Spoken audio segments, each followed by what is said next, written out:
Coaching itu apa sih? Gimana sih?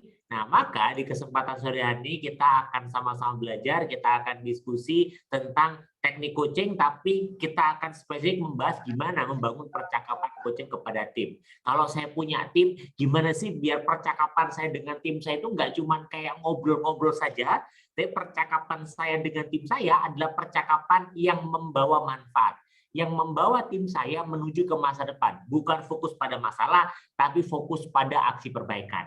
Dan senang banget di kesempatan sore ini bisa berjumpa dengan rekan-rekan yang walaupun liburan, tapi lagi-lagi yang satu hal yang saya syukuri gitu ya, ketika kemudian bertemu dengan rekan-rekan peserta jadi pimpin oleh webinar adalah di hari Minggu tetap gitu ya rajin belajar. Saya melihat ada beberapa nama-nama yang saya selalu ketemu nih ya setiap hari Minggu di dalam event webinar. Ini kayak ada misalkan Mbak Tania gitu ya, dan juga ada Mbak Taryani gitu ya, ada Mas Teddy, Mas Taufik gitu ya, yang memang beberapa kali saya ketemu dan kayaknya rutin ikut belajar ya. Nah, rekan-rekan boleh dong bagi rekan-rekan di sini ada beberapa sih yang saya sudah kenal, tapi ada beberapa yang belum. Boleh dong disebutkan ya, kita kenalan dulu di sore hari ini, boleh ketikkan di kolom chat, sebutkan gini, saya ingin tahu apa yang rekan-rekan rasakan hari ini, seperti biasa saya tanya kabar gitu ya, yang dirasakan hari ini, dan juga boleh juga disebutkan dari kota mana. Nah, karena biasanya kalau di event jadi pimpin oleh webinar ini pesertanya itu dari seluruh Indonesia. Nah, sekarang saya ingin tahu dari mana aja. Ya, boleh rekan-rekan, silakan. Ketikkan apa yang dirasakan hari ini. Contoh saya dulu ya. Oke, bahagia. Wah, ini Kak Taryani ketemu lagi ya. Ini rutin banget nih ya, Kak Taryani pembelajar banget. Ketemu terus ya hari Minggu sore-sore.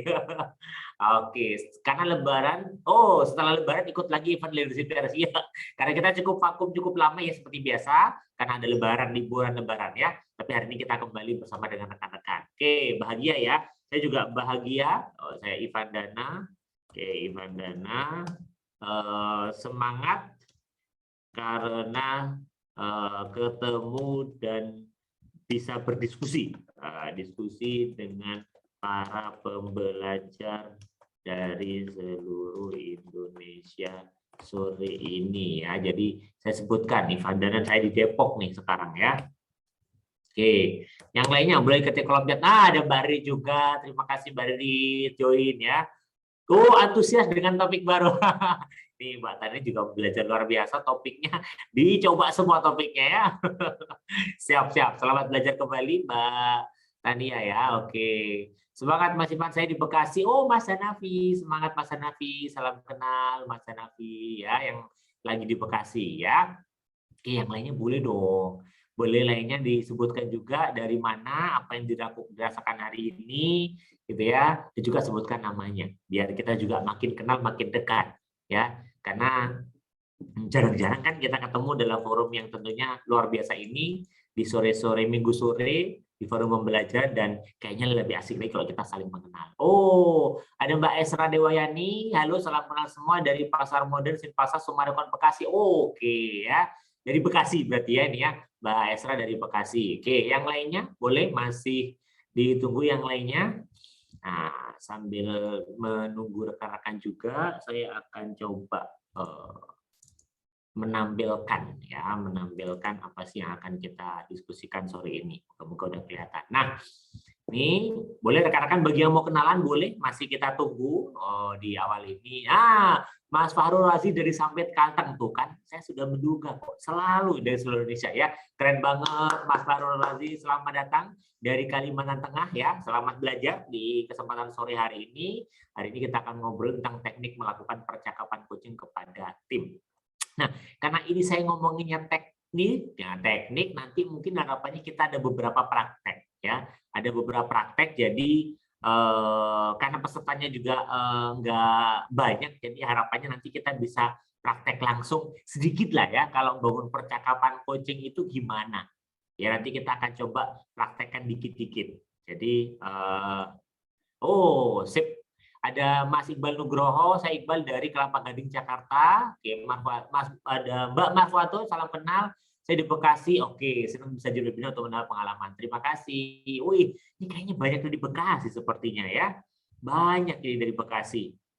Yuk, satu yang lainnya boleh kalau misalkan yang mau di sharingkan, nanti kita akan diskusi beberapa hal ya kaitannya dengan teknik coaching. Oke, sebentar saya akan coba share sedikit. Oke. Oke, yang lainnya bagi yang mau kenalan boleh. Yang mau kenal masih boleh, masih ada waktu bagi yang mau kenalan. Oke, sebelum nanti kita akan diskusi bareng-bareng. Oke, kalau sudah nggak ada, nggak apa-apa, kita akan langsung mulai aja sesinya ya. Oke, hari ini kita akan mendiskusikan, kita akan ngobrol tentang bagaimana melakukan percakapan coaching kepada tim.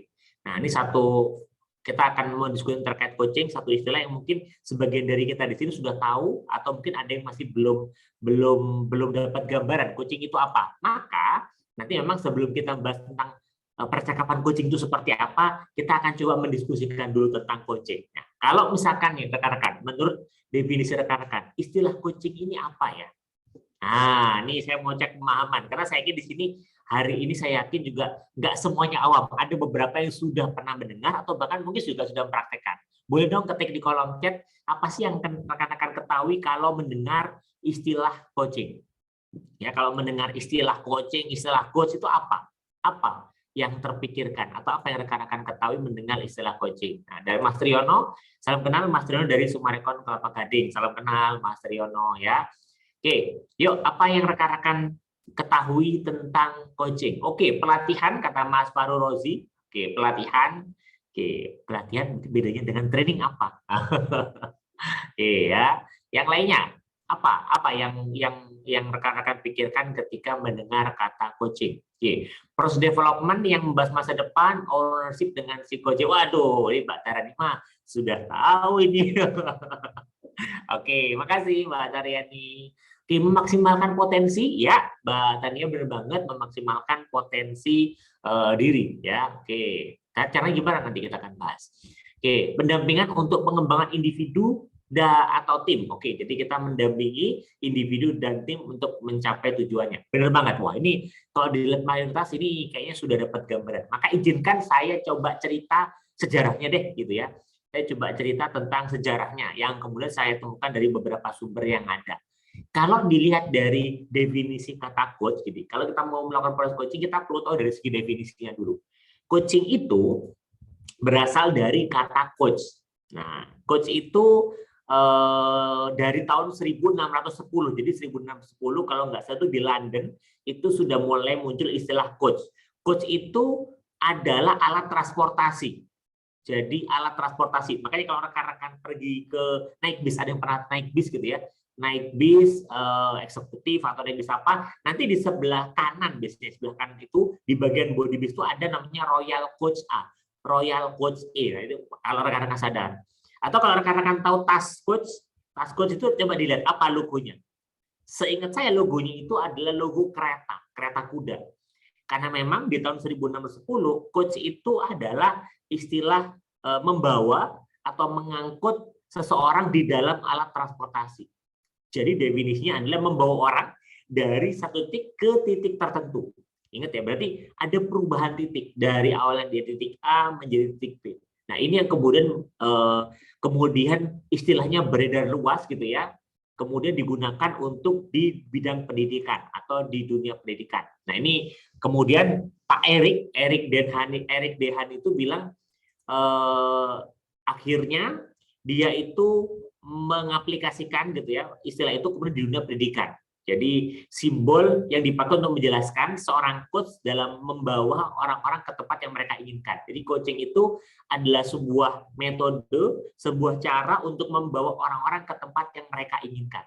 Ingat ya, yang mereka inginkan, yang orang itu inginkan, bukan yang kita inginkan. Nah, ini nanti nyambung dengan nanti yang kita praktekkan soalnya ya.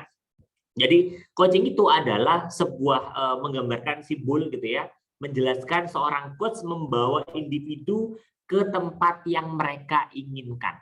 Nah, itu istilah coaching. Yang itu kemudian diaplikasikan di dunia pendidikan sama. Proses coaching itu berarti membawa individu dari titik A ke titik B yang dia inginkan. Jadi bagaimana kita membawa metode seperti apa itu ada di istilah coaching.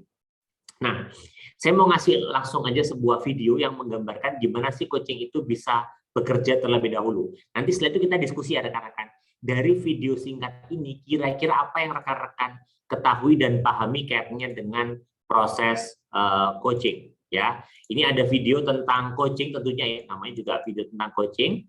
Nah, nanti silakan nanti kita bisa diskusikan dulu sebentar. Oke. Moga-moga oke. Ini adalah gambaran coaching itu bagaimana coaching bisa bekerja di individu atau di organisasi ya. Oke, share sound moga-moga. Apakah videonya sudah muncul, rekan-rekan? Sudah ya?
Oke, sip. Silahkan coba rekan-rekan limak tadi kita sudah membahas tentang coaching ya. Jadi kita sudah membahas tentang coaching, membawa orang dari titik A ke titik tertentu, dan saya tadi juga barusan sharing sebuah video. Pertanyaan saya adalah apa yang rekan-rekan pikirkan tentang coaching setelah melihat video tadi? Yang itu video tadi itu menggambarkan proses coaching. Apa yang rekan-rekan pikir? Boleh silahkan ketik di kolom chat ya. Apa yang rekan-rekan pikirkan ketika melihat video tadi? Tadi adalah sebuah video singkat yang menggambarkan bagaimana coach, nah coach ini orang yang memandu sesi coaching dengan coaching ya. Coaching itu adalah orang yang di coaching. Apa yang rekan-rekan pikirkan setelah melihat video tadi? Ya, yuk, boleh silakan kita diskusi nih sekarang nih. Apa yang rekan-rekan pikirkan tentang coaching? Ya, oh, it's about solution. Oke, berarti tentang bagaimana menemukan solusi atas permasalahannya. Oke, makasih Mbak Terani. Yang lainnya, yuk.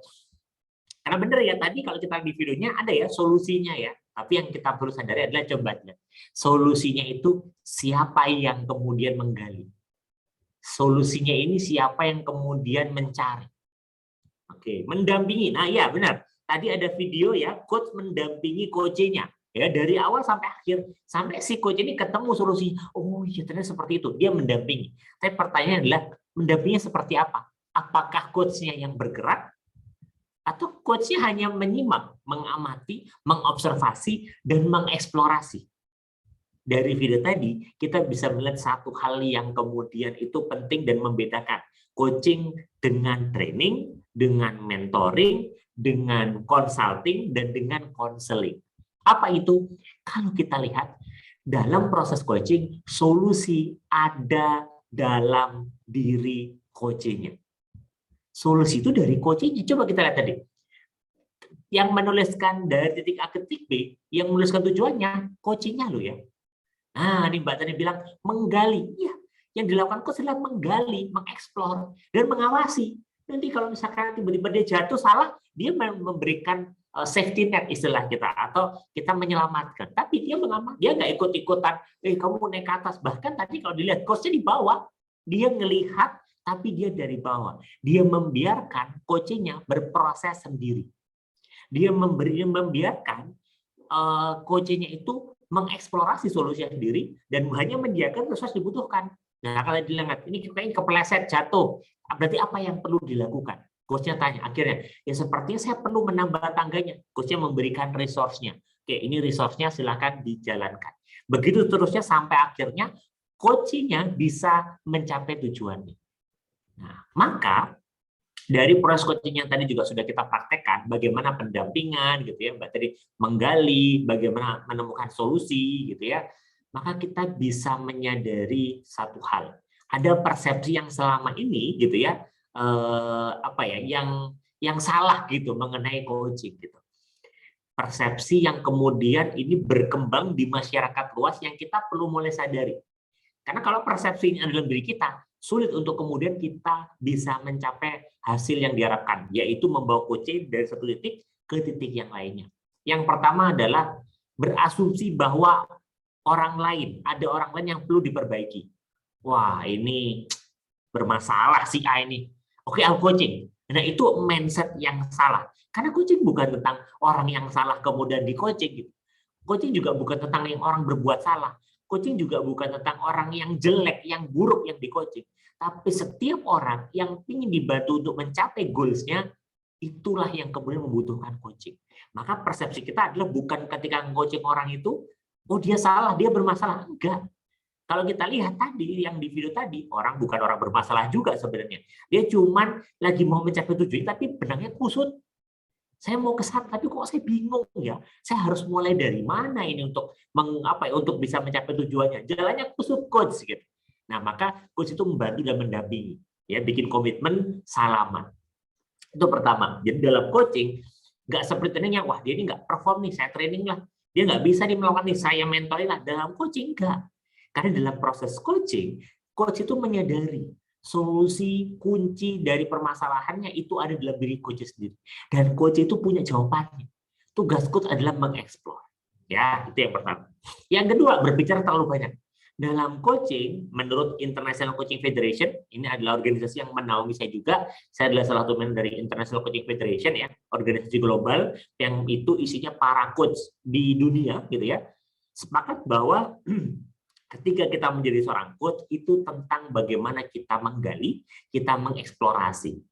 Nggak bisa kita menggali dan mengeksplorasi kalau kita kebanyakan ngomong kayak mentoring. Kamu ini ya, kamu ini ya, kamu nggak bisa. Kalau kita nyuruh-nyuruh orang, kita kapan observasinya, kita kapan eksplorasinya. Maka persepsi yang salah mengenai coaching adalah saya ngomong banyak deh. Kamu bermasalah ya, saya akan ngomong ini gitu ke kamu. Nah, ini yang kemudian perlu dibenahi. Nah, persepsi yang salah adalah coach menentukan hasil dan tujuan coaching. Ah, kamu bermasalah sini, kamu begini. Saya coaching ya biar kamu seperti ini, seperti ini. Enggak. Dalam coaching enggak boleh seperti itu. Dalam coaching kita menggali, oke, apa kendala yang kamu hadapi saat ini? Kamu tuh ingin kemana? Apa kendalanya? Apa tantangannya? Apa yang kemudian bisa dibantu? Ya, jadi hasil dan tujuan coaching itu digali dari coachnya. Karena kan dia yang menjalani, gitu. Dia yang tahu goalsnya mau kemana, dan itu ditentukan oleh dia sendiri. Yang keempat adalah memberikan banyak masukan. Coaching itu adalah tentang memberikan banyak masukan. Maka saya akan ngasih masukan dari A sampai Z. Saya akan bikin list daftar yang perlu dia perbaiki. Enggak. Dalam coaching, kita nggak boleh memberikan banyak masukan. Sama seperti video yang tadi rekan-rekan juga sudah lihat. Dalam proses coaching, coach itu observasi aja ngelihat. Benar nggak ya? Hati-hati juga nih kalau misalkan dia melakukan kesalahan, kita menjaga dia biar dia nggak sampai jatuh, dia nggak sampai kepleset. Kita amati, kita lihat dulu, kita amati. Dan kemudian menggali, kalau misalkan ternyata dia nggak berhasil, digali sama coachnya. Apa yang nggak berhasil? Kira-kira ke depannya apa perbaikan yang perlu dilakukan? Nggak ngasih masukan, lagi-lagi hanya bertanya. Karena dalam proses coaching, kita mengeksplorasi, kita menggali. Ya, seperti itu. Moga-moga dari sini rekan-rekan sudah mulai kebayang persepsi yang saat salah yang diumumin yang terjadi itu apa? Kaitannya dengan coaching. Maka dari persepsi ini kita bisa menyimpulkan mentoring itu bukan coaching. Ini kalau saya berdasarkan pada International Coaching Federation ya, karena saya berbasisnya ICF gitu ya. Mentoring itu bukan coaching. Karena mentoring itu satu orang berbagi pengetahuan, keterampilan, kebijaksanaan, dan pengalaman untuk bantu orang lain. Contoh, saya adalah orang yang expert di bidang communication. Saya langsung manggil tim saya. Oke, ini saya ajarin cara berkomunikasi seperti ini, seperti ini. Itu mentoring.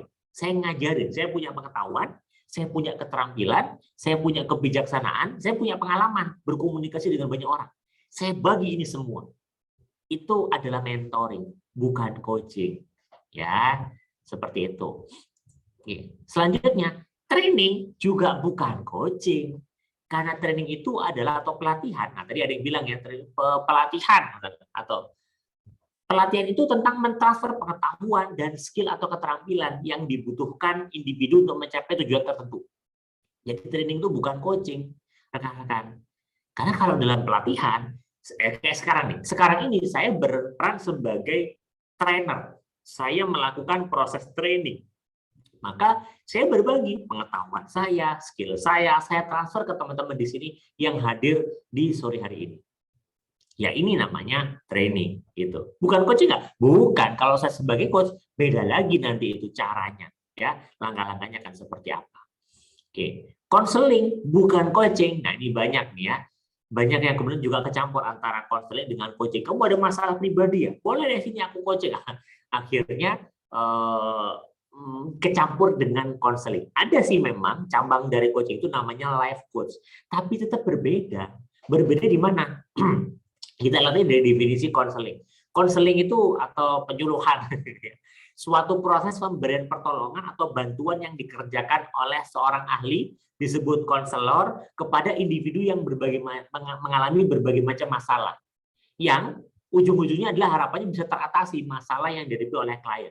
Jadi contoh seperti ini, kalau dalam proses coaching fokusnya ke masa depan, kamu mau mencapai apa? Kalau dalam konseling, kamu ada masalah apa? Dia menggali ke masa lalu. Apa masalahmu? Apa penyebab masalah itu? Kenapa kok bisa seperti ini? Jadi menggali ke masa lalu untuk menyelesaikan permasalahan pribadi di masa lalu. Kalau diselesaikan, tujuannya bisa capai performa terbaiknya. Tapi metodenya dalam konseling adalah menggunakan beberapa pendekatan, beberapa teknik, beberapa tools yang itu untuk membantu individu menyelesaikan masalah pribadinya. Ya, jadi itu konseling. Coaching nggak? Bukan. Beda lagi coaching itu seperti itu. Nah, kalau kemudian rekan-rekan bilang, loh, kok bukan mentoring, bukan training, bukan konseling, terus coaching itu apa? Nah, ini saya ambil istilah dari International Coaching Federation, organisasi global lagi-lagi yang menaungi saya juga gitu ya. Menurut ICF, coaching itu adalah bentuk kemitraan bersama klien. Nah, kalau kita lihat dari video yang di awal tadi ya, bangun kemitraan, salaman, untuk memaksimalkan potensi pribadi dan profesional yang dimilikinya dengan proses menstimulasi dan mengeksplorasi pemikiran dan proses kreatif. Jadi memang dalam proses coaching itu kita sepakat untuk kita mengeksplorasi pemikiran dan proses kreatif. Mengajak coaching untuk berpikir ke masa depan. Berpikir yang sebenarnya nggak kepikiran. Ya, oke. Coaching membantu seorang untuk mengetahui dan mengeluarkan potensinya melalui sumber daya yang dimiliki dirinya sendiri atau yang dibilang di coaching. Jadi mencoba dia mengakses kira-kira sumber daya dan potensi yang dimilikinya itu apa. Seperti itu. Nah, saya kira rekan-rekan definisi saya bingung ya. Mahasiswa saya bingung dari segi definisi. Nggak apa-apa. Yuk kita praktek. Menurut definisi ICF ini kan menstimulasi dan mengeksplorasi pemikiran. Maka mohon izin untuk saya coba praktekin dikit ya. Coaching itu seperti apa? Tapi syarat dari saya adalah teman-teman aktif ya. Caranya gimana? Lakukan yang saat lagi saya minta. Seperti apa itu? Oke, kita coba praktek. Silahkan teman-teman jawab pertanyaan yang ada di sebelah sana. Kalau saat ini, detik ini, rekan-rekan punya uang 1 miliar di tangan rekan-rekan, apa yang akan rekan-rekan lakukan? Yuk, silahkan ketik di kolom chat. Kalau rekan-rekan detik ini, hari ini punya uang 1 miliar di tangan teman-teman, apa yang akan rekan-rekan lakukan saat ini? Silakan. Apapun, bebas. Yuk, aku tunggu 2 menit. Butuh refleksian. Yuk, kalau punya uang 1 miliar di tangan rekan-rekan saat ini, apa yang akan rekan-rekan lakukan setelah ini?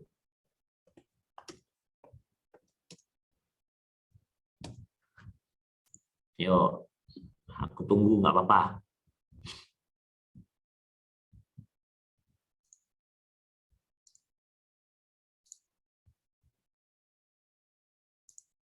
Oke, kita lihat. 8 ya. Melakukan investasi. Oke. Beli rumah, investasi, diinvestasikan atau dijadikan usaha. Oke, belanja. Mbak Arina kayaknya suka belanja ya. Siap. Beli tanah, modal usaha, beli tanah, bangun kos-kosan, depositokan. Oke. Berarti ini ya, kalau punya 1 miliar, apa yang rekan-rekan akan lakukan saat ini? Oke. Saya lanjut dengan pertanyaan kedua. Kira-kira, berarti kan apa yang rekan-rekan tuliskan tadi itu punya alasannya ya. Kenapa kok beli saham, depositokan dan sebagainya gitu? Pasti rekan-rekan punya alasannya. Sekarang saya tanya, kira-kira rekan-rekan, semua orang pasti pingin kan uang punya 1 miliar itu. Kira-kira kalau menurut kondisi saat ini rekan-rekan, dengan melihat sumber daya yang rekan-rekan miliki saat ini, yang kalau saya bayangkan mungkin uangnya belum 1 miliar, kira-kira apa ya yang rekan-rekan mungkin perlu lakukan gitu ya, biar bisa mencapai goals punya uang 1 miliar di tangan teman-teman saat ini. Kira-kira apa yang perlu dilakukan ya, biar teman-teman bisa punya uang 1 miliar? Ya entah setahun, 2 tahun, atau 3 tahun ke depan. Apa yang perlu dilakukan? Yuk silakan ketik di kolom chat lagi. Oke. Apa yang perlu dilakukan untuk bisa mendapatkan uang 1 miliar di tangan teman-teman saat ini? Saya tunggu 2 menit. Menurut teman-teman aja gimana caranya biar ya 5 tahun ke depan saya bisa dapat uang 1 miliar. Oke, nabung dan investasi, menabung dan usaha sesuai kemampuan. Oke, yang lainnya mungkin bisa coba dijelaskan sambil rekan-rekan terus ya. Mbak Sali atau Mbak Esra juga, menabung yang seperti apa Mbak yang akan dilakukan ya? Dan usaha yang seperti apa yang akan dilakukan biar bisa dapat duit 1 miliar tadi? Oke, menabung dari gaji. Berapa lama kira-kira Mbak Tania menabung dari gaji ini butuh waktu berapa lama? Perkiraan aja, perkiraan kotor aja. Oke, kerja yang ikut MLM yang ada bonus 1M. Oke, buat money management. Buat money management. Oke. Menabung emas dan usaha tambahan online. Oke. Oke. Yang lainnya. Karena modal saya kecil, maka saya jualan online saja dulu. Oke, boleh, boleh. Kecil-kecil siapa tahu nanti tiba-tiba menghasilkan ya. Jualan online juga banyak kan yang akhirnya bisa. Terima kasih. Oke, yang lainnya, yuk. Apa yang kemudian perlu dilakukan? Ya.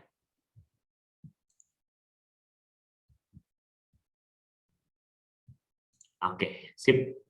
Thank you banyak, kita beri applause dong buat rekan-rekan yang sudah ngetik di kolom chat gitu ya, dan sudah coba mengeksplorasi. Yang tadi saya lakukan rekan-rekan, itu adalah proses coaching. Ya, jadi bagi rekan-rekan yang belum seperti apa coaching, yang tadi saya lakukan itu saya sedang coba saya balikin slide-nya ya. Saya sedang coba lihat, menstimulasi teman-teman untuk mikir. Gimana ya? Saya punya duit $1 miliar, saya mau ngapain ya?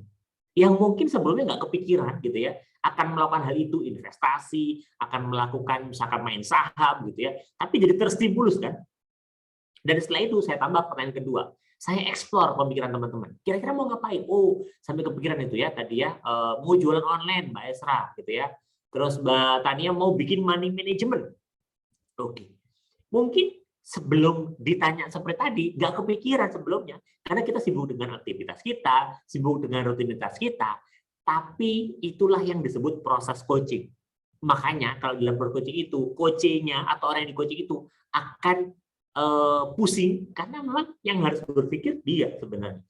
Karena tugas coach itu adalah menstimulasi, mengeksplorasi pemikirannya dengan proses kreatif yang sebelumnya nggak kepikiran, diajak untuk yuk dipikirkan. Yang sebelumnya oh ternyata seperti itu ya. Nah, itu diajak untuk kemudian dipikirkan. Jadi itu yang kemudian perlu dan penting untuk kemudian dilakukan. Jadi apa yang tadi kemudian rekan-rekan sebutkan tadi, yang tadi kita praktekkan, kok saya jadi mikir, tadi kan butuh waktu jadinya ya buat mikir ya. Nah, itu yang dinamakan proses coaching. Itu yang kemudian disebut sebagai proses coaching. Bagaimana seorang coach itu bisa menstimulasi dan mengeksplorasi pemikiran dan proses kreatif untuk dalam rangka mencapai tujuan. Saya ulang. Oke. Nah, Pak, tapi kan itu tiba-tiba saya dikasih pertanyaan 1 miliar. Terus kalau saya berbicara tentang di pekerjaan gimana kepada tim saya? Gimana saya melakukan proses coaching? Bagaimana coaching itu bisa memunculkan awareness dalam diri mereka? Nah, kita praktek ya dengan menggunakan gambar ini. Oke. Boleh dong ketik di kolom chat lagi rekan-rekan, bagi rekan-rekan yang di Zoom, bagi rekan-rekan yang sekarang juga lagi live di LinkedIn atau Facebook juga boleh ya ikut ini ya, ikut praktek ini. Oke. Kalau rekan-rekan melihat ada gelas separuh kosong gitu ya di sekitar teman-teman saat ini, dan di sisi lain ada tamu nih, misalkan ada tamu atau ada teman yang lagi datang ke rumah terus melihat ada gelas yang sudah separuh kosong di mejanya ini. Apa yang akan rekan-rekan lakukan? Lagi ada tamu terus gelasnya temannya lagi separuh kosong, apa yang akan teman-teman lakukan? Melihat ada gelas yang separuh kosong ini. Yuk silakan ketik di kolom chat. Mengisi air lagi. Oke. Kenapa Mbak Tania kepikiran untuk mengisi air lagi? Berbagi katanya Mbak tadi. Oke, berbagi. Apalagi? Karena udah nggak penuh, sehingga perlu untuk diisi lagi gitu ya. Oke. Berarti diisi ya, berarti ya diisi ya. Oke. Silakan diisi. Maksudnya gimana nih? Kok silakan diisi? Oke, coba lihat. Ini yang terjadi ketika di organisasi leadernya itu coach gitu ya. Sebenarnya bisa aja kan saya sebagai leader tuh bilang, ini ada masalah nih. Ada masalah ini. Gelasnya separuh kosong ini. Tolong dong diisi. Instruksi yang muncul. Akhirnya, ya wis, mungkin tim kita akan belum melakukan ngisi, tapi karena kita suruh. Tapi gimana kalau kemudian menggunakan pertanyaan coaching leader itu? Sama seperti yang kita praktekkan. Apa yang kamu pikirkan ketika melihat gelas kosong ini? Dia langsung berinisiatif, ya apa ya? Ini lagi ada tamu, lagi ada teman yang datang, gelasnya kosong. Apa aku isi aja ya? Kan siapa tahu dia mau minum lagi. Coba. Dengan satu problem yang sama, satu kondisi yang sama, dua cara berbeda, itu hasilnya bisa berbeda. Yang pertama, kalau saya ngasih instruksi, mungkin teman-teman akan ngikutin. Tolong dong isi itu gelasnya tinggal separuh, siapa tahu dia mau minum lagi. Maka teman-teman akan mengikuti karena saya suruh. Tapi yang kedua, ketika saya tanya, iya ya, kalau gelas kosong, siapa tahu ada teman butuh, saya akan tuang lagi. Ada proses explore dalam pemikirannya. Dia akhirnya mencoba untuk mengeksplor dan menyadari, oh ternyata ketika ada gelas kosong perlu diisi. Maka kira-kira gini ke depannya, kalau nggak ada saya lagi, terus tiba-tiba ada dia lagi sama temennya, ada gelas yang separuh kosong. Kira-kira kalau yang terbiasa saya suruh, yang disuruh untuk isi gelasnya ini, gitu ya, sebagai leader, dan kemudian ketika saya bertanya, kira-kira siapa yang lebih punya inisiatif untuk mengisi gelasnya? Yang terbiasa disuruh-suruh atau yang ditanya tadi, yang terbiasa ditanya lagi? Kira-kira siapa yang berinisiatif untuk ngisi gelasnya duluan? Bisa jadi yang lebih berinisiatif adalah orang yang kedua, yang terbiasa ditanya, dieksplor. Kalau diakloni seperti apa? Oh ya Pak, harus diisi kayaknya Pak ya. Maka dia akan mengisi. Dan itu menjadi kesadaran dalam dirinya untuk berarti kedepannya kalau ada yang mau saya akan ngisi. Jadi karena ditanya, dia mengeksplorasi dirinya, dia menemukan insight dan dia lakukan. Sehingga kendalinya, tanggung jawabnya ada dalam diri coach kita. Tapi kalau yang disuruh, ya tanggung jawab ada di leader kan, ya akhirnya dia nunggu disuruh-suruh doang. Dan itu tidak menjadi kesadaran dalam diri. Nah, simulasi yang baru saya praktekkan ini menggambarkan pentingnya proses coaching di organisasi. Kalau yang kedua, bayangin, ketika setiap leader selalu mengeksplor timnya, dalam setiap percakapan coaching, dalam setiap percakapan, menggunakan plan coaching, maka lama-kelamaan akan timbul kesadaran. Oh ya, kalau ada gelas separuh kosong, aku isi nih. Beda dengan leader yang terbiasa telling, biasa ngasih tahu. Akhirnya kalau nggak ada leadernya, bisa-bisa nggak akan dilakukan. Nah, itu kenapa banyak ya yang bilang kemudian ya proses coaching itu kemudian bisa berdampak terhadap performa tim kita. Lebih lama ketimbang pelatihan. Kenapa? Karena kalau dalam coaching, dia terus dieksplor sehingga kesadaran itu ada dalam diri coach kita atau awareness-nya. Seperti itu. Sekarang kita langsung masuk dikit gitu ya rekan-rekan.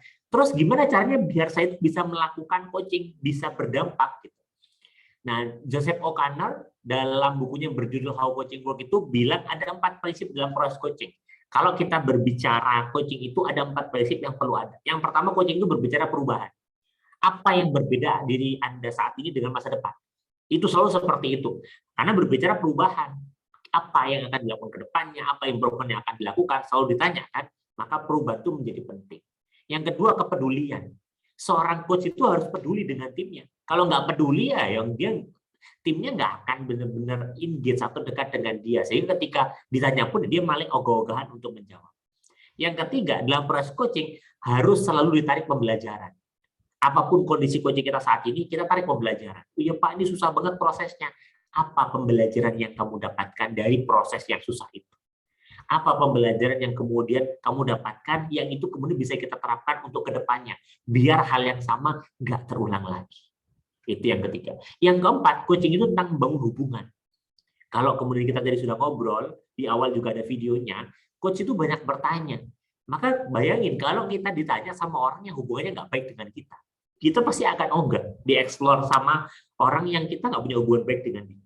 Maka kalau mau coaching itu berdampak, yang pertama harus fokusnya pada perubahan, mindset perubahan, bagaimana kita berbeda dengan kemarin, kepedulian, care. Kita harus mengawasi coaching kita seperti apa. Yang ketiga, pembelajaran. Yang keempat adalah hubungan.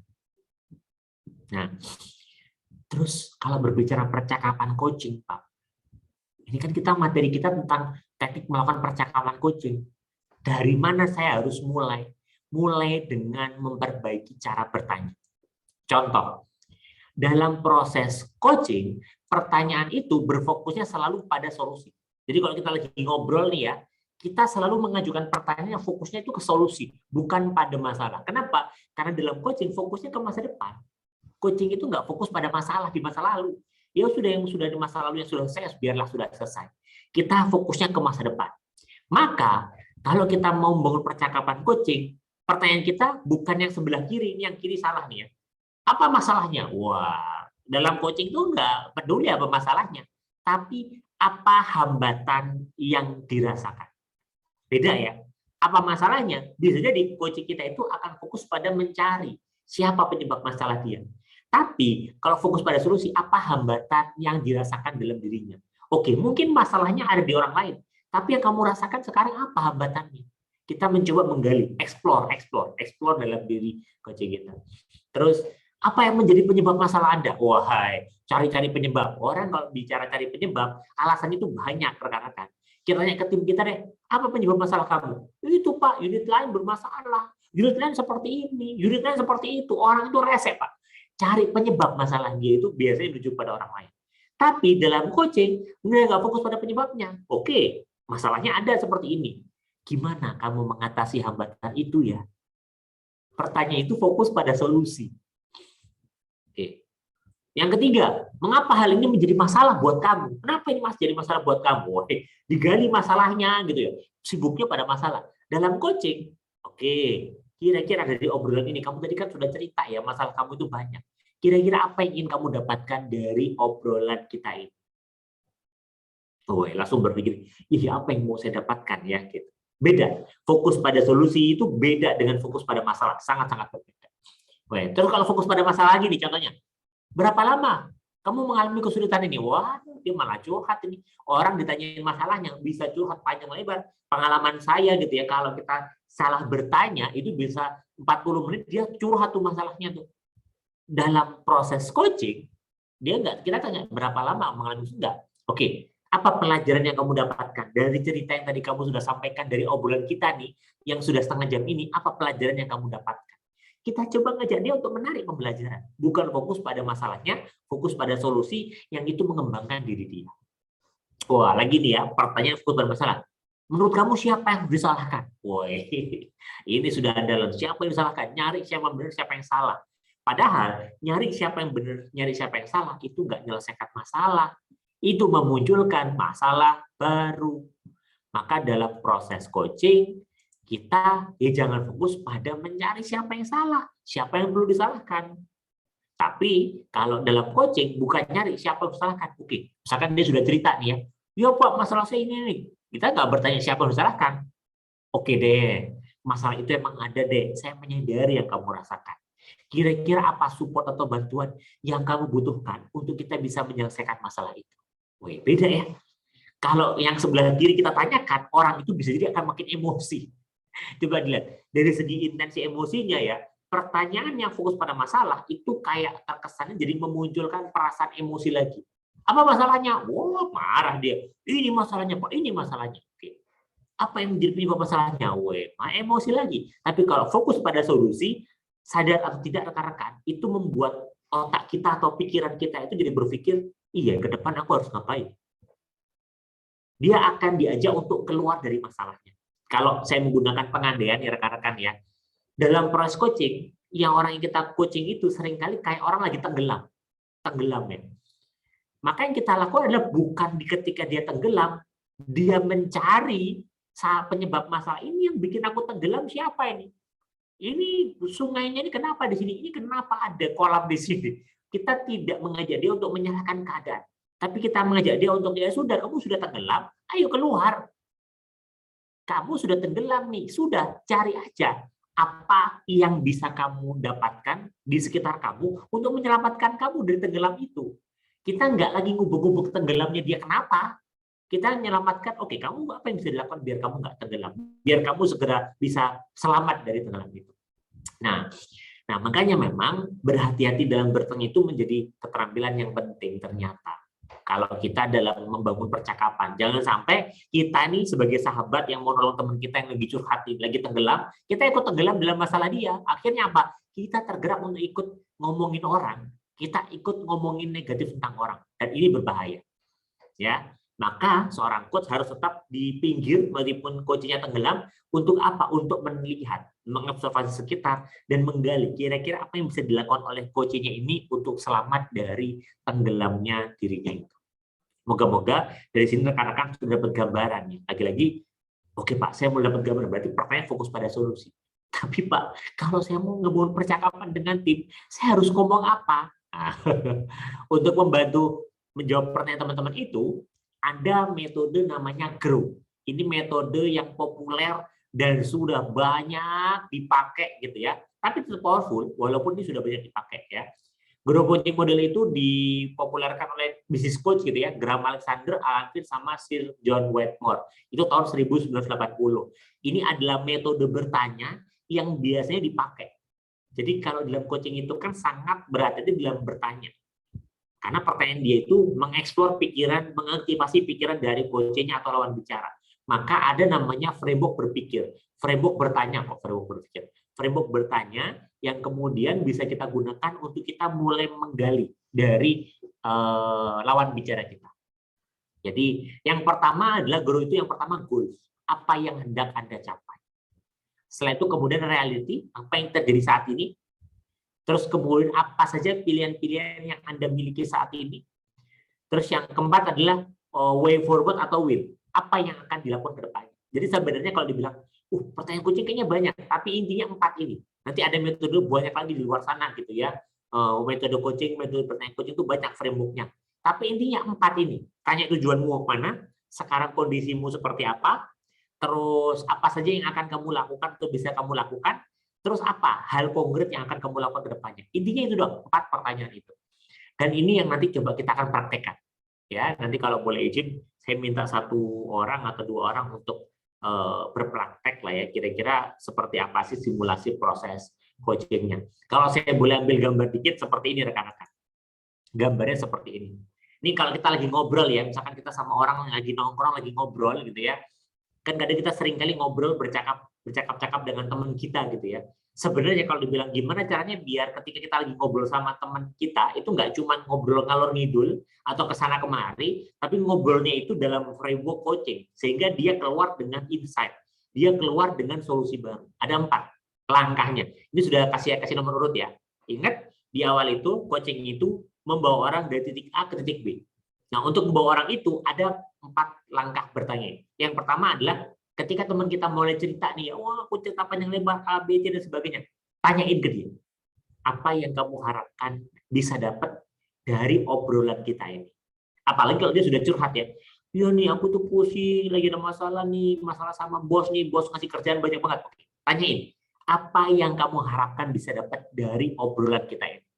Langsung dia akan berhenti dan pasti dia berpikir, iya ya, apa ya. Kalau ternyata jawabannya adalah, ya saya pingin ditemani cerita aja, berarti dia cuma butuh teman ngobrol, dengerin aja. Tapi kalau dia mulai memunculkan jawaban, ya saya tuh pingin selesai gimana caranya ya biar saya bisa ngatur waktu, walaupun banyak deadline, tapi saya bisa tetap jalan-jalan. Nah, oke, kunci itu jawabannya.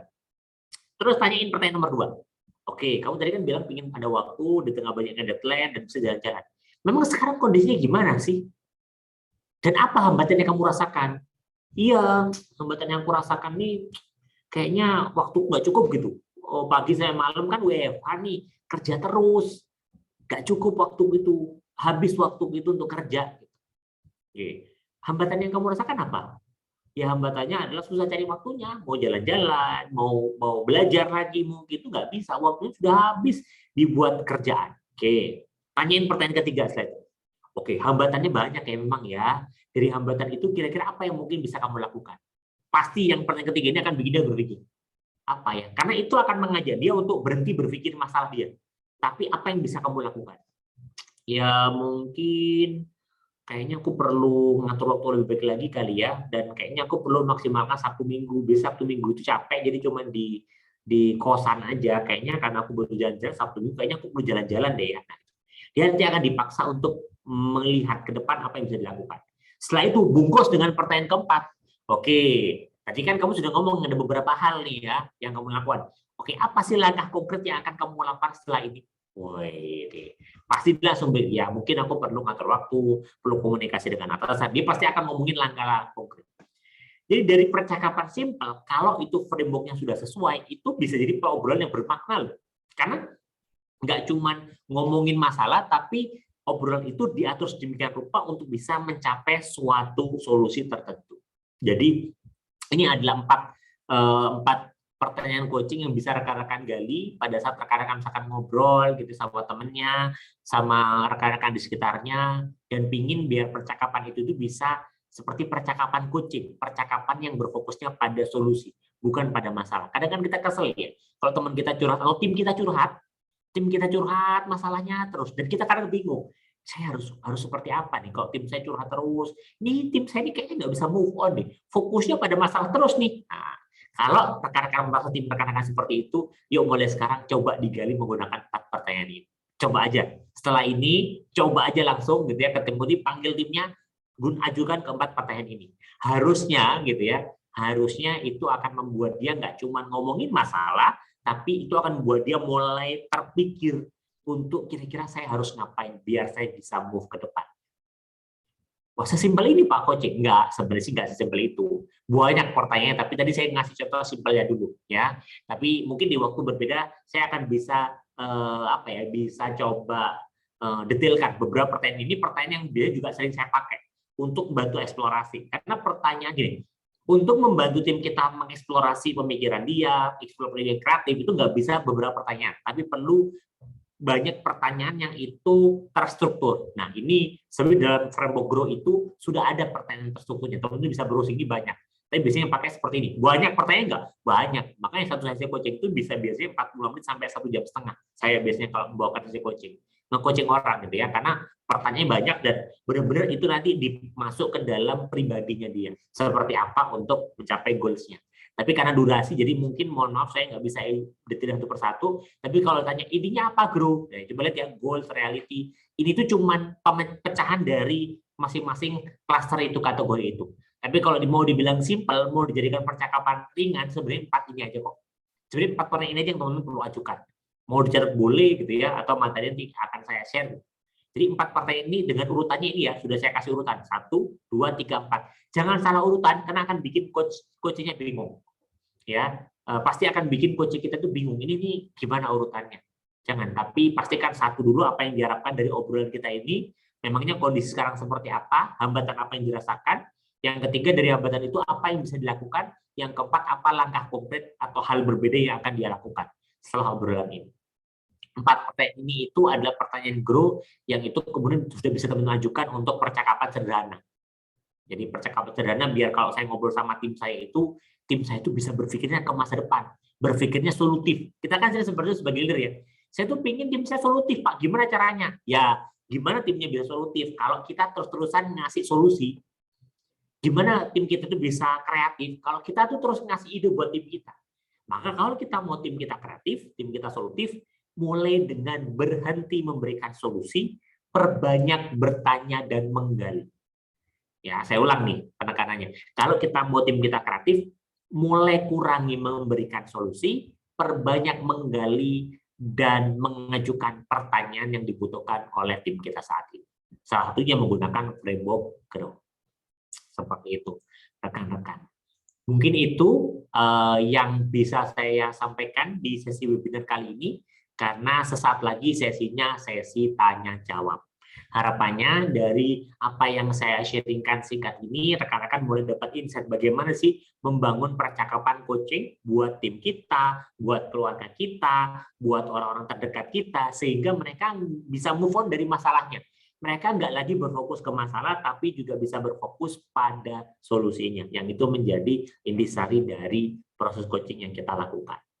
Karena setiap orang itu pada dasarnya memiliki potensi untuk menyelesaikan masalah sendiri. Kenapa kok bisa dia punya potensi untuk menyelesaikan masalah sendiri? Ya karena kan dia menjalani hidup dia. Nah, maka tugas kita bisa jadi adalah mendampingi dan menggali potensi terbaik dalam dirinya. Oke, selanjutnya kita ada waktu sekitar 20-an menit gitu ya. Mungkin bagi rekan-rekan yang mau ada pertanyaan, ingin didiskusikan, ingin menggali, ingin ada yang masih kepo, silahkan rekan-rekan ajukan pertanyaannya. Bagi rekan-rekan yang mungkin juga lagi ada di linknya saat ini atau di Facebook, boleh ajukan pertanyaannya, nanti saya akan jawab. Bagi rekan-rekan yang ada di Zoom juga, silahkan rekan-rekan bertanya. Boleh. Yuk, 20 menit selanjutnya kita tanya-jawab. Silakan. Mau di mic-nya langsung dinyalakan boleh, atau mau diketik di kolom chat juga boleh. Selamat sore, Kak Ivan. Sore. Sore, gimana Kak? Ini cuma sharing aja ya. Ini kan kita kalau di situasi kerja itu banyak situasi urgent gitu ya. Apakah sepertinya itu tidak cocok ketika situasi urgent kita masih melakukan coaching kepada coachee atau kepada tim kita. Sementara yang paling pas adalah metodenya itu adalah instruksi langsung gitu. Gimana menurut Kak Ivan? Terus kedua, kadang-kadang kita kan sudah dapat tim yang sudah eksis, yang bukan pilihan kita gitu ya. Kadang ada yang mohon maaf agak lemot gitu Kak. Jadi kalau di coaching pakai metode coaching itu jadinya lama, bisa-bisa seharian sama dia gitu. Gimana menurut tanggapan Kak Ivan ya? Ini realita di lapangan seperti itu kalau di tim operasional ya. Oke, thank you. Oke, makasih Mbak Esra. Kita berdua buat Mbak Esra ya. Pertanyaannya tajam gitu ya. Dan saya dari dugaan saya kalau Mbak Esra mengajukan pertanyaan ini, Mbak Esra sebenarnya beberapa kali sudah mempraktekkan karena benar-benar tahu nih yang biasanya menjadi problemnya itu apa.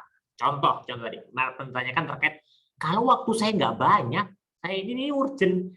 Lah kok ini sudah urgent, sudah deadline kerjaan, kok saya harus bertanya gitu ya. Ya kalau dia dong, kalau dia paham. Kalau dia nggak paham gimana? Lama lagi Pak. Nah, inilah yang kemudian sering juga terjadi.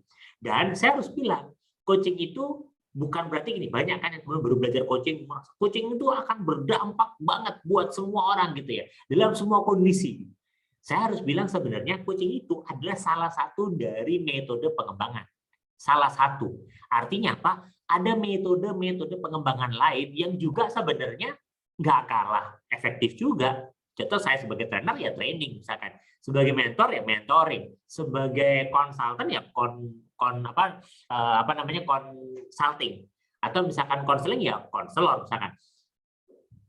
Nah, terus di mana kapan kita bisa menggunakan coaching nih? Apalagi kalau waktu kita mepet. Ingat, coaching itu seperti salah satu tools, ada pisau, pisaunya itu ada pisau coaching, ada pisau training, ada pisau mentoring. Kalau kita merasa sebagai coach ya, kita melihat ini sudah urgent, kalau aku coaching lama, nanti kalau lama malah deadline itu nggak tepat waktu. Berarti kan kita melihat ada alasan, ada reason bahwa kayaknya coaching itu belum bisa dijalankan. Ya enggak apa-apa, it's okay ketika kemudian kita menggunakan mentoring. Sudahlah, daripada lama ya, saya akan mentoring ya kamu ya gitu. Enggak apa-apa. Tapi dijelaskan bahwa itu adalah metode mentoring. Karena yang sering terjadi, oh, aku coaching deh, tapi ternyata metodenya mentoring. Nah, ini yang kemudian akhirnya jadi mispersepsinya berkembang gitu. Sini aku coaching kamu, ternyata mentoring metodenya. Nah, jadi sebenarnya kalau emang waktunya nggak cukup, karena kalau kita lihat memang mengeksplorasi pikiran orang itu kan nggak bisa cepet ya. Kadang ada yang cepat paham, ada yang inisiatif tinggi, ada yang dia masih kadang inisiatifnya rendah. Dan itu nggak bisa di coaching. Ya nggak apa-apa. Kalau kita merasa metode mentoring mungkin saat ini lebih cepat dan lebih dibutuhkan buat organisasi, lakukan saja. Tapi kita perlu tahu nih resikonya.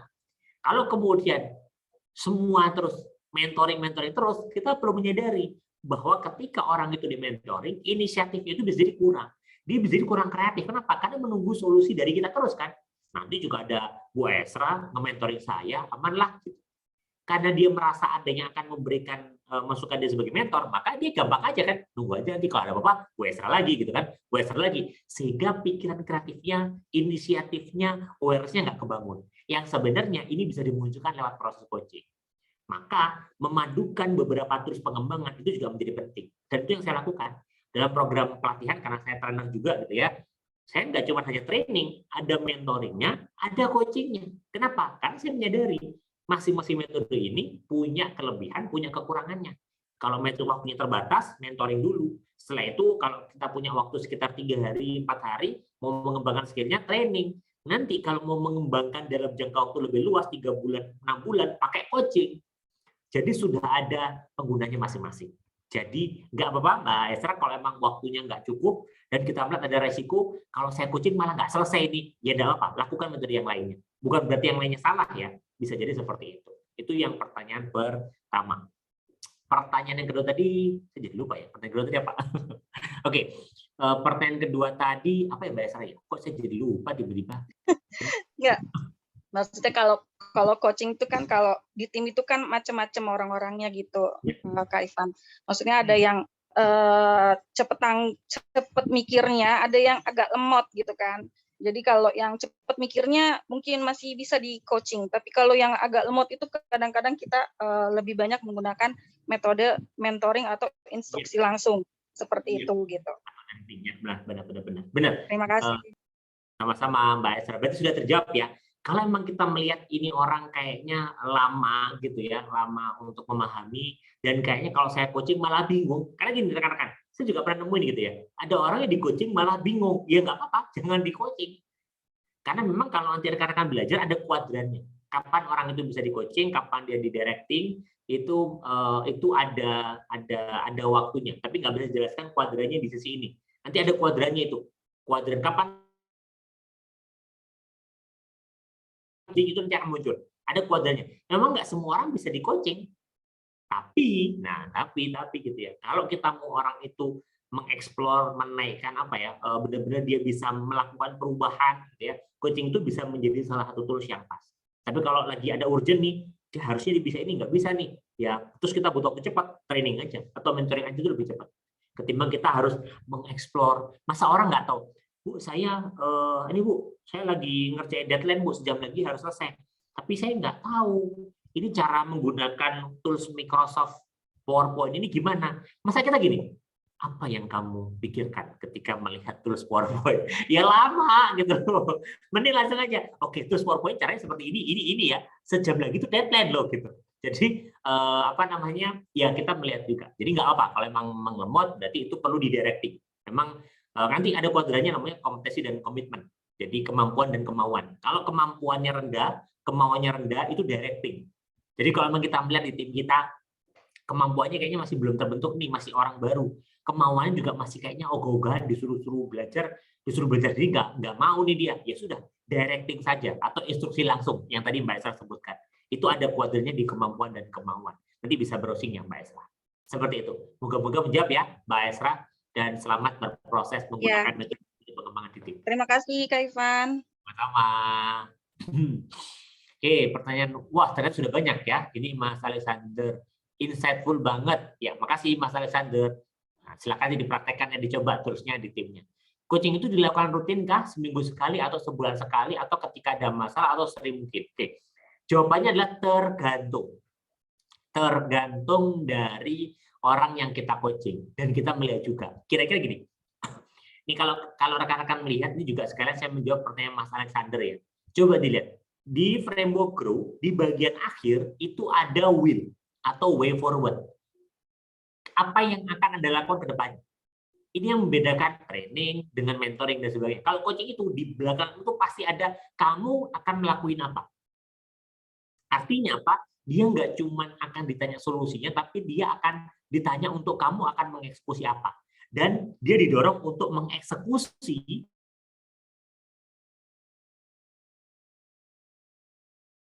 Jadi setelah coaching dia harus berproses kan, mengeksekusi langkah-langkahnya. Yang kan ini butuh waktu ya Mas Alex ya. Mas Alex kan butuh waktu. Bisa jadi gini, ternyata begitu di coaching banyak banget to-do list dia tuh. Satu melakukan ini, saya akan melakukan satu, banyak melakukan ini. Oke. Berarti kan kita bisa kebayang sebagai coachnya. Ini kalau cuma saya kasih seminggu, ketemu sama saya lagi, nanti ketika ketemu coach selanjutnya kan digali. Ya kamu sudah mengerjakan apa aja seminggu ini, apa hambatannya, apa tantangannya, terus apa yang akan kamu lakukan ke depan, terus seperti itu saya kali. Kalau ternyata to-do list-nya banyak, seminggu nggak cukup, ya jangan dipotong seminggu. Kasihan, kan dia juga harus kerja. Selain inisiatif perbaikan dari hasil coachingnya, kan dia ada kerjaan. Maka biasanya rentangnya adalah bisa 2 minggu, bisa 3 minggu. Kalau saya biasanya ketika memberikan sesi coaching 2 minggu sekali. 2 minggu sekali ketemu tuh, karena dalam waktu 2 minggu, 14 hari itu banyak, dia bisa eksekusi banyak hal. Kalau 3 minggu juga ada beberapa. Tapi kalau sebulan, biasanya sudah lupa tuh. Actionnya apa, itu dia udah lupa. Ya coach saya bulan itu apa ya ketemunya, banyaknya kayak gitu. Jadi perlu 2-3 minggu lah jedanya. Ya. Sesering mungkin bisa nggak? Bisa, tapi jangan sampai ini. Sesering mungkin nih, sehari ini coaching, ada to-do list. Besok minta coaching lagi, tapi to-do list-nya belum dilakuin. Nah, itu nggak boleh. Kan dalam proses coaching, sebelum nge-coaching, kita tanya, apalagi coaching kedua, kemarin kamu sudah ngapain aja? Jadi ditanyain progres yang kemarin. Jadi kalau sering-sering banget, ya pertanyaan dia sudah eksekusi nggak will-nya? Jangan-jangan belum dieksekusi, ya ngapain coaching kalau dia belum berproses? Karena dalam coaching yang diutamakan adalah prosesnya, dia berproses. Ya, moga-moga menjawab ya Mas Alexander.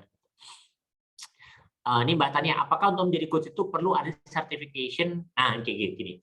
Ada banyak nih yang bilang bahwa kalau certification itu program terstruktur, nanti itu juga ada ujiannya, sehingga kita dianggap memiliki standar kualifikasi tertentu.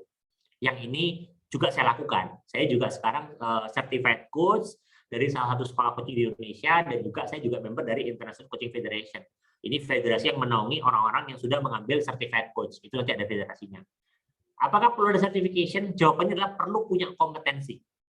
Tapi tidak harus menjadi certification. Tapi untuk menuju kompetensi ada sertifikasi, gitu ya.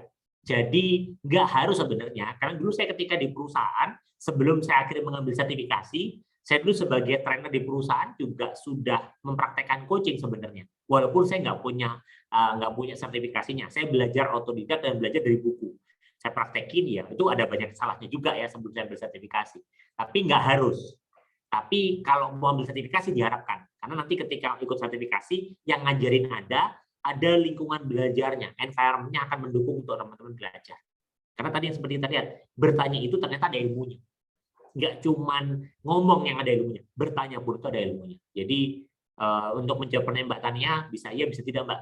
Yang penting Mbak Tania kalau untuk di perusahaan sih sebenarnya yang penting punya kompetensinya. Tapi kompetensi itu biasanya perlu diuji kan, makanya butuh sertifikasi. Gitu. Mbak Arina, halo Mas Ivan, mau tanya, pada saat coaching, jika coaching mengajukan beberapa ide perbaikan, apakah kita boleh memberikan saran, ide perbaikan yang terbaik, atau biarkan coaching yang memilih walaupun kita tahu pilihan dia bukan yang terbaik untuk menyelesaikan masalah tim kita? Terima kasih. Jawabannya adalah berikan waktu, berikan ruang buat dia memilih. Kayak misalkan ini juga yang sering saya lakukan. Oke coach, saya akan melakukan ini. Oke. Menurut kamu, mana dari banyak option itu yang penting dan perlu kamu jalankan? Oh, saya akan milih A, coach. Saya secara pribadi tahu, kalau milih A, ini pasti akan nggak berjalan. Tapi ada kalanya coach perlu memberikan ruang bagi coach untuk salah, tapi dia berproses dari kesalahan itu. Jadi selama kita menakar resiko kesalahan itu lebih kecil daripada pembelajarannya, kalau saya as a coach, saya biarkan. Kalau saya menakar resikonya lebih kecil daripada pembelajaran dia. Artinya ini, ya kalau misalkan salah ada resikonya, tapi lebih banyak pembelajaran yang akan didapatkan, maka biarkan dia salah. Karena gini, rekan-rekan, sadar nggak sih rekan-rekan, bahwa kita selama itu belajar paling banyak itu dari kesalahan kita. Kita itu akan cenderung mengingat kesalahan kita dan berkomitmen tidak mengulanginya. Artinya apa? Manusia belajar dari salah. Ketika kita melakukan kesalahan, kita belajar dari situ. Maka ada kalanya kita pun perlu memberikan ruang bagi coach kita untuk salah. Dan itu nggak apa-apa. Tapi ingat, lihat ya, resikonya perlu kita takar. Kalau kita takar gini, wah ini kalau kamu salah, bahaya ini, saya bisa ikut bermasalah gitu ya. Saya juga bisa jadi kena dampak negatif yang besar banget. Kita melihat resikonya gede banget. Maka saya menyarankan berhenti sejenak sebagai coach. Dan itu biasa saya lakukan. Oke, ini saya bukan sebagai coach ya, saya sebagai mentor. Sebagai mentor, saya mau memberikan masukan kamu. Jadi biar coaching kita tuh tahu, kita tuh lagi berperan pakai topi mentor atau pakai topi coach. Ya saya bilang, sebagai mentor, saya melihat resiko kamu ini nanti akan ada masalah di sini. Nah, jadi kita kasih masukan kepada dia. Oke ya, seperti itu ya. Oke. Balik lagi ya, saya jadi coach lagi ya. Kira-kira apa yang akan kamu lakukan? Wah, gitu. Jadi digaya lagi. Kalau resikonya gede, tapi kalau resikonya kalau dia salah, biarin lagi. Gitu. Apa? Kenapa? Karena gini, itu akan jadi pembelajaran yang berharga untuk sesi coaching selanjutnya. Contoh misalkan, ketika pada saat coaching, kamu opsi mana yang akan kamu ambil? Opsi A. Oh, opsi A ini akan ada masalah nih. Saya biarin, ternyata dia eksekusi salah. Nanti pas coaching selanjutnya, saya gali gimana kemarin pada saat mengeksekusi langkah. Oh iya coach, ternyata salah. Langsung kita rangkum. Pembelajaran apa yang kamu dapatkan dari proses kesalahan kamu kemarin. Maka salahnya dia itu kita jadikan pembelajaran yang bernilai buat dia. Dan ini boleh. Seperti itu ya, Mbak Arina. Jadi kita perlu menakar sebagai coach, resikonya lebih gede nggak dibanding poin pembelajarannya. Oke. Mbak Taryani, sorry Mas, kalau mau bertanya, kalau posisi kita yang menjadi coaching, bagaimana caranya mengasah ketajaman dalam berpikir agar proses coaching itu dapat dilakukan dengan efektif dan sesuai dengan hasil yang ingin dicapai? Oke. Posisi kita menjadi coach ya, bagaimana biar saya itu bisa berpikirnya itu tajam gitu ya. Oke, jawabannya adalah terbiasa aja merenung dari pertanyaan orang sebenarnya. Jadi terbiasa untuk mengeksplor pertanyaan-pertanyaan eksploratif. Jadi karena gini, orang berketerampilan berpikir itu kan hasil dari proses yang dilatih. Contoh, ini saya ambil contoh di ketika saya memberikan sesi coaching ya, rekan-rekan. Biasanya kalau saya memberikan sesi coaching itu antara 3 sampai 4 pertemuan. Saya jarang sesi coaching itu bikin 1 kali pertemuan. Kenapa? Biasanya kalau dia nggak biasa ditanya, sesi coaching pertama itu pasti akan membingungkan bagi dia. Aduh, kok aku tanya gini ya? Aduh, gimana ya gitu. Karena nggak terbiasa ditanya kan, nggak biasa untuk diajak refleksi, nggak terbiasa diajak evaluasi. Jadi biasanya sesi coaching pertamanya ini itu memang saya pakai untuk biar coaching kita itu atau lawan bicara kita itu mulai terbiasa dieksplor. Biasanya pertemuan kedua dia sudah tahu, oh ini pasti akan ditanya ini sama Coach Ivan, jadi saya akan siapkan gitu. Jadi itu dilatih ternyata. Nanti dia akan terbiasa ketika ketemu coachnya sudah sering, dia akan terbiasa untuk eksplor pikiran dia sendiri. Wah, ini kalau ketemu coach pasti tanya nih, saya sudah nyiapin jawabannya, coach. Saya akan melakukan ini. Inisiatifnya akan terbangun. Jadi itu hasil dari proses belajar, Mbak Taryani. Jadi mengasah ketajaman itu, merasa ketajaman dalam berpikir itu hasil dari kita mengeksplor pertanyaan. Jadi makin banyak kita ditanya sama orang, yang pertanyaan itu pertanyaan eksploratif, kita akan makin kreatif. Makanya kalau kita lihat, kalau teknik berpikir kreatif itu banyak menggunakan pertanyaan. 5 why, itu pasti akan banyak menggunakan pertanyaan, karena kita akan terbiasa untuk dieksplorasi. Kita akan dikasih pertanyaan-pertanyaan yang bikin kita pikiran kreatif kita mulai muncul. Seperti itu ya, Mbak Taryani. Jadi, dan itu juga bisa dipakai buat diri kita sendiri kok, rekan-rekan. Gimana caranya mengasah ketajaman berpikir saya gitu ya, biar saya itu bisa mulai inisiatif saya muncul. Coba aja mulai sekarang rekan-rekan. Ini tips buat teman-teman deh. Mau mengasahkan ketajaman berpikir. Saya akan minta rekan-rekan, silahkan dilakukan, boleh iya, boleh tidak. Nanti di akhir hari, biasakan sebelum tidur, jawab 3 pertanyaan ini. Nih, catat ya, saya ketik dari sini deh. Yang pertama, apa hal yang perlu, apa 3 hal yang perlu disyukuri hari ini? Ini biasanya saya juga tanya seperti ini ke dalam diri saya. Oke, ini pertanyaan pertama. 3 pertanyaan. Apa pembelajaran saya dapatkan dari proses hari ini? Apa perbaikan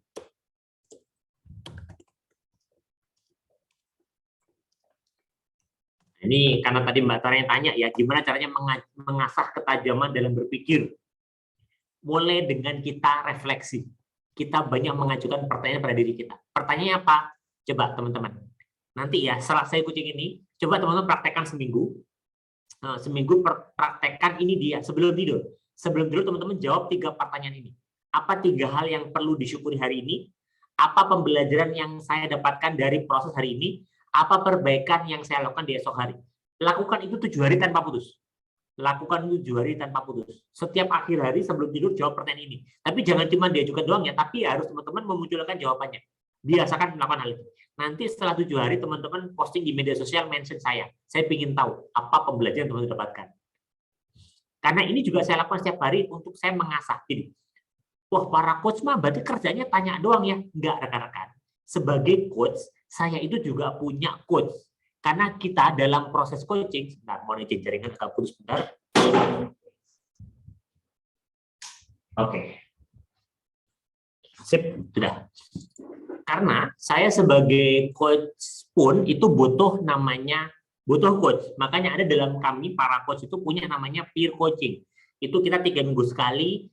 Kami para coach juga di coaching sama coach yang lain. Jadi saling meng-coaching sesama coach. Dan itu membantu banget untuk kita mengeksplor pemikiran kreatif. Jadi saya pun juga di coaching loh sama coach juga sebenarnya. Jadi dan sehingga saya bisa bilang bahwa banyak hal dalam coaching itu yang buat saya itu salah satunya itu kreatif karena saya terbiasa ditanya, mengeksplorasi. Dan akhirnya ya ada 3 pertanyaan yang kemudian saya ajukan dalam diri saya setiap hari, setiap malam sebelum tidur. 3 hal yang perlu disyukur dari ini, apa pembelajaran yang saya dapatkan hari ini, apa perbaikan yang saya lakukan besok hari. Sehingga setiap hari kita itu akan menjadi proses pembelajaran. Dan kita terbiasa untuk menarik insight dari pembelajaran kita hari ini untuk kita bikin perbaikan besok hari. Terus seperti itu. Lama-kelamaan otak kita akan terbiasa untuk mengeksplor. sesuatu, otak kita akan terbiasa untuk mencari ide-ide baru, ide-ide perbaikan baru. Dan kalau ini jadi kebiasaan, yaitu namanya orang kreatif. Orang kreatif itu bukan karena dia hanya belajar banyak hal, tapi karena dia pandai mengajukan pertanyaan tepat untuk menstimulasi pemikiran kreatifnya. Jadi orang kreatif itu selalu punya cara untuk dia menstimulasi pemikirannya biar itu proses kreatif itu muncul dalam diri. Nah ini rahasia yang mungkin juga rekan-rekan mungkin perlu praktekkan kalau ingin lebih kreatif. Seperti itu rekan-rekan yang bisa saya jawab. Moga-moga apa yang tadi sudah saya sampaikan, apa yang juga tadi sudah saya sharingkan bermanfaat, karena ternyata durasi juga lah yang memisahkan kita. Senang banget pada kesempatan sore hari ini rekan-rekan aktif banget, dan saya kan rekan-rekan di sini juga berkomitmen ya untuk mempraktekkan ya. Saran saya silahkan dipraktekkan hal-hal yang tadi juga sudah rekan-rekan lakukan. Dan kalau tadi tanya tipsnya gimana biar saya makin kreatif, nah ini jawab 3 pertanyaan yang ada dalam diri rekan-rekan ini. Ya jawab nih. Apa 3 yang perlu syukuri, pembelajarannya apa, dan apa perbaikan yang akan rekan-rekan lakukan di esok hari. Nah, silakan rekan-rekan, seperti biasa di akhir hari kita nanti akan bagikan sertifikat dan juga materi. Ya, bagi yang mau materinya syaratnya cuma satu, isi feedback. Karena kami membutuhkan perbaikan, masukan, pendapat teman-teman semuanya di sini ke depannya sehingga kita bisa bikin program-program yang lebih keren lagi. Karena kalau nggak salah tinggal 3 webinar lagi. Jadi pemimpin online webinar series ini bagi rekan-rekan yang baru hadir, kita rutin kita lakukan setiap 2 minggu sekali dengan berbagai macam topik-topik pengembangan diri yang itu mengembangkan diri kita masing-masing. Nah ini nanti kita tinggal 3 seri lagi, ya ada 4 ya ternyata ya, ada 4. Jadi 29 Mei nanti bersama dengan Mbak Irivianti Yura, itu nanti bagi teman-teman yang mau gimana caranya bikin happiness project untuk meningkatkan engagement karyawan. Setelah itu 5 Juni ada Mas Rizky Iskandar menjadi pemimpin berkarisma, ada Mas Rizky Firmansyah, dan juga ada Mas Muhammad Fadli menjadi pemimpin yang inklusif. Kalau rekan-rekan ingin daftar, link daftarnya sudah ada di Instagram @jadi.pemimpin. Teman-teman tinggal hadir saja. Kalau misalkan rekan-rekan ingin tahu, saya mau lihat lagi dong materi hari ini di mana ya, langsung aja kunjungi YouTube Jadi Pemimpin ya, link YouTube Jadi Pemimpin. Itu semua materi kita posting di sana, dan juga kita punya update tips trik menarik gitu ya dari para trainer tentang kepemimpinan. Jadi bagi rekan-rekan yang belajar, kita punya akun YouTube itu rutin 2 minggu sekali, seminggu 2 kali kita akan posting inspirasi, kita akan posting beberapa konten materi dan banyak tips trik yang tentunya bisa membantu teman-teman untuk mengembangkan diri biar makin keren lagi. Boleh linknya rekan-rekan? Oh itu, link YouTube Jadi Pemimpinnya ada ya, sudah di-sharekan sama Mas Aziz, bisa langsung diakses. Nah, bagi yang mau sertifikat dan juga materi, silakan isi feedback-nya ya. Karena kita akan mengirimkan ke yang mengisi feedback. Jadi bagi yang mengisi feedback, nanti kita akan mengirimkan sertifikat dan juga materi hari ini. Jadi rekan-rekan bisa belajar lagi, rekan-rekan bisa tingkatkan lagi, rekan-rekan bisa menambah lagi wawasannya dengan baca materi-materi ini. Saya, ini ada Bang Mus, apakah kepencet atau mau tanya Bang Mus? Kayaknya kepencet. Ya. Kalau mau tanya boleh, masih ada waktu. Sambil nunggu rekan-rekan mengisi feedback. Bagi yang sudah mengisi feedback, boleh ya ketik di kolom chat, katakan sudah mengisi feedback. sudah, biar kita tahu mana yang sudah mengisi, mana yang belum. Sambil saya tunggu. Jadi kalau rekan-rekan mau daftar event lainnya, kunjungi Instagram @jadi.pemimpin. Seperti itu. Oke, silakan rekan-rekan.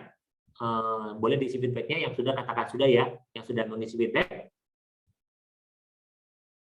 Dan bagi rekan-rekan yang ingin bertanya lebih lanjut lagi, mungkin karena tadi saya nggak sempat bertanya, pertanyaan saya mungkin belum dijawab, saya dengan senang hati akan berinteraksi ke rekan-rekan. Silakan ajukan pertanyaan ke Instagram @jadi.pemimpin atau @ivandana. Ya, nanti kita bisa berjejaring lagi, kita bisa diskusi lagi di media sosial, kita bisa berkomunikasi lagi, dan kita bisa sama-sama belajar. Mungkin itu rekan-rekan yang bisa saya sampaikan di kesempatan sore hari ini. Senang banget bisa bertemu dengan rekan-rekan semuanya. Makasih lo ya buat rekan-rekan yang sudah mengisi. Ada Mbak Vidya, ada Mbak Asri, ada Mbak Penny. Thank you banyak sudah bersedia hadir, belajar, dan juga sudah memberikan masukan buat perkembangan kita selanjutnya. Saya Ivan Dana dari Jadi Pemimpin. Mohon undur diri. Kurang lebihnya saya mohon maaf. Terima kasih. Wassalamualaikum warahmatullahi wabarakatuh. Semoga kita bisa ketemu dengan kondisi yang sehat dan meningkatkan kapasitas kita masing-masing ke depannya. Thank you banyak rekan-rekan Terima semuanya. kasih. Selamat sore semua. Terima kasih Pak. Sehat selalu. Terima kasih yang sudah hadir. Sampai ketemu ya di kesempatan webinar kami selanjutnya.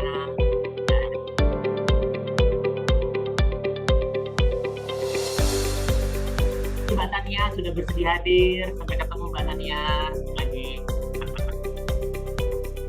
Oh, sudah katanya. Ini Mbak Tania.